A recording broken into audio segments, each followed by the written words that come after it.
Hello, this is Steven, and yes, we are back with yet another Batman 66 episode review. Today, we'll be reviewing the episode Ring Around the Riddler, in which Batman and Robin will be once again up against the Riddler. So without further ado, let's pop into the review. We'll begin our episode with the Riddler and his henchmen at his hideout, a little used gymnasium, where they've kidnapped a current wrestler and planned to him to throw his fight in Gotham Square Park tonight. Even though he refuses, Riddler has a plan to make sure that he participates, and as a result, he's taken to the steam room. His female accomplice come in and ask what's going on. He says he plans to, pretty much take over the world of boxing, collect all their prize money, and also get rid of Batman and Robin once and for all. And already he is planning for his next big robbery. Just as that's happening, we cut to Bruce Wayne, Dick Grayson, and Alfred watching the boxing, where Kit Gulliver, the boxer that the Riddler had kidnapped, had pretty much thrown the fight. As a result, they are worried and have to call an emergency meeting. Just as that's happening, the Riddler and his men are stealing the box office receipts, in other words, a huge sum of money, from Gotham Square Park to where the boxing matches are taking place. And just as he leaves behind a box that is glowing and possibly a bomb. Just as that's happening, Barbara shows up. We do the opening credits and we get back to where we left off, with suddenly Batgirl arriving, and of course calling up Police Commissioner Gordon. We then go back to police headquarters where Batman, Robin, Batgirl, Chief O'Hara, and Commissioner Gordon are all there. Turns out the box is not a bomb, but actually contains a riddle. It doesn't take long for everyone to realize that the Riddler is truly back. Realizing that the riddle contains a message, possibly due to an ancient civilization, they decide to go to Barbara Gordon's apartment, but to find out the Batgirl had suddenly disappeared. Now this is what I like. She's always doing this disappearing thing, something that's more quotable for what the modern Batman does. So I kind of like it that someone is doing it way before Batman ever did. Nice little trivia. Just as that's happening, we cut to Riddler and his men, essentially giving shots to this boxer in his further plans to take over the world of boxing, and as a result, he's taken away. Just as that's happening, the Riddler's female accomplice comes in, Betsy Bullface, comes in and gives him his disguise to become this boxer from Southwestern Asia, in his further ploy to finally getting rid of Batman and Robin and taking over the world of boxing. We then see Batman and Robin climb up to Batgirl's apartment, Barbara's apartment, and further decipher the riddle. It doesn't take long for them to figure it all out, that the Riddler wants to take over the world of boxing. Robin is surprised as he's a populating pipsqueak, in other words, not a physical threat. Just as that's happening, Gordon arrives at the apartment and tells them they've just found Kit Gulliver, but he remembers nothing. Batman and Robin then leave to go to Gotham Square Park to possibly pick up a lead. Just as that's happening, Gordon and Barbara sit down to watch the TV, where they see Betsy Bullface interviewing the boxer Mashi Nebuchadnezzar. But something very unique about Nebuchadnezzar, in the fact he's pretty much the Riddler in disguise. It doesn't take long for Barbara to figure this out and gets dressed as Batgirl and heads to and decides to trail Betsy Bullface. Batman and Robin go to Gotham Square Park, where they find Chief O'Hara there under the same spell as nearly all the boxers. Just as that's happening, Riddler suddenly appears and shouts one of his classic riddles before disappearing. As a result, it doesn't take long for Batman and Robin to realize that clearly Chief O'Hara is given the same needle injection as the other boxers. They take Chief O'Hara away. Betsy Bullface arrives at the Riddler's hideout, where she reveals she's been chased by Batgirl. Just as Batgirl arrives, the Riddler shouts one more riddle, and introduces her to a new partner, the Siren, who then who has the ability to turn people under her spell, but she finds out that only men can come under her spell as it doesn't affect Batgirl one bit. However, what ends up happening is she is quickly apprehended by the Riddler's henchmen and taken into the steam room. Just as that's happening, Riddler plans to put another part of his plan into motion, and as a result, brings all the local boxers, every single one, and puts them under the Siren spell, sends them to the steam room. Just as that, he then plans to get Batman under his spell, but Siren then leaves to plan a new caper for herself. Just as that's happening, the Riddler's men come out of the steam room telling Batman that Batgirl is gone, and he throws a fit, realizing he needs to get quickly Batman into the ring with Mushy Nebuchadnezzar quick.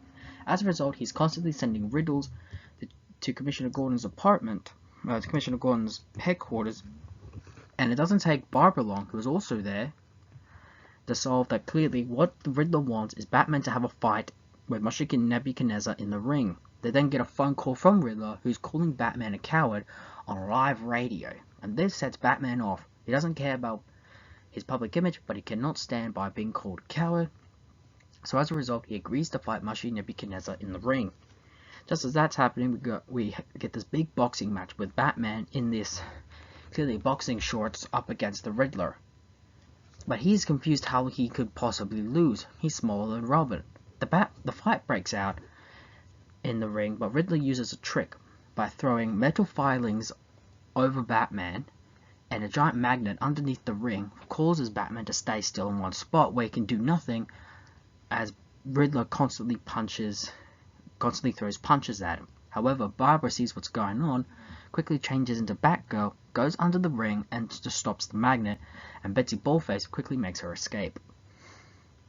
Just as the Riddler's about to throw the final punch on Batman, he misses, and realizes that he's no longer under the magnet, realizes it's not working. He and his men quickly make their escape back to the Riddler's little used gymnasium, where they find Betsy Ballface tied up and Batgirl there. Riddler then orders his men to get her and quickly make their escape. We then get a bat fight between the Riddler and his men versus Batgirl, but Batman and Robin turn up along with Alfred, who was disguised as Gus, one of Batman's seconds in the boxing match. And this is where really the three choreographed bat fight comes from, meaning that we get Batman, Robin, and Batgirl all fighting the villain and their men. It's really fun, and it's really very fun, creative, and done really well and choreographed really well. Even Alfred gets his hands in on the fight. This then results in Riddler and his men getting defeated, but Riddler says that he will return one more time before finally passing out. Just as that happened, Batgirl makes her escape, and Robin wants to find out where she's going, but Batman says no, let's respect her disguise as she respects ours.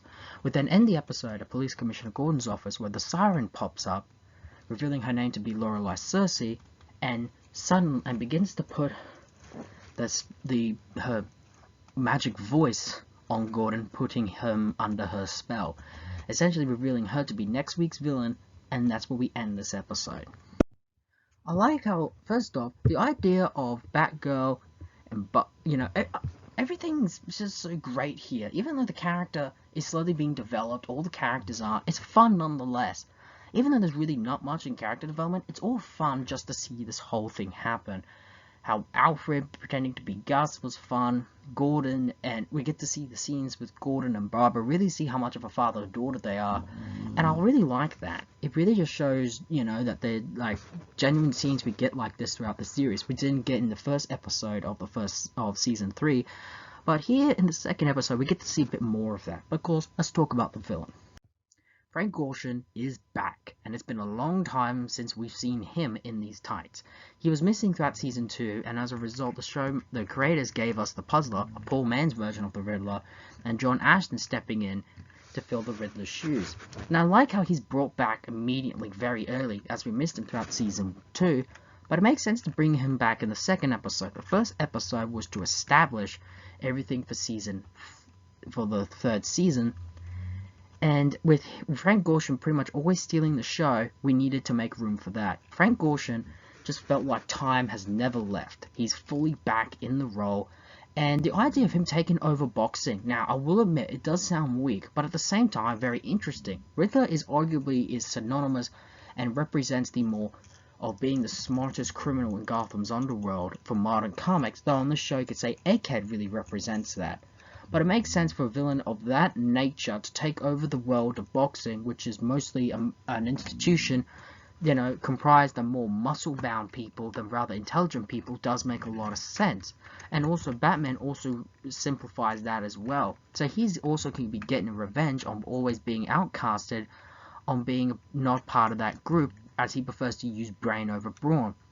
Of course, that is not said in the episode, but is rather interesting nonetheless. It's also sad to find out this is the last time we will see the Riddler. This is the last appearance of the Riddler by Frank Gorshin. It's kind of sad that we waited for so long only for him to go out on such a mediocre episode. But the fact we get to see him nonetheless, for me, is something I'm going to enjoy nonetheless. He is back for one last time. Maybe not perfect, but it's fun to have him back for one last round. And it's also kind of sad when he does say he will be back, but he doesn't. Kind of feels a bit cheap, or we're cheated. But hey, we've got Frank Gorshin back for one episode. I can enjoy that. Now, for next week's episode, they introduced us to the Siren. Now, again, they've introduced us to yet a new villain, but this time it's established rather differently. She's not a villain that everyone knows but us. She's a villain that clearly is just new in town and was just recently working with the Riddler. However, when his plan fails, she's immediately starting up her own. We don't know what, but it involves Batman. To what end, we don't know. So I can't wait to explore more of her in the next episode. Also here we have Harriet Cooper back. She was not in the first episode, but she appears in this episode, and she'll appear for one more later in the season. It should be noted that the actress playing her, Marge Blake, was sadly in ill health at the time and couldn't have the stamina for an episode-by-episode basis.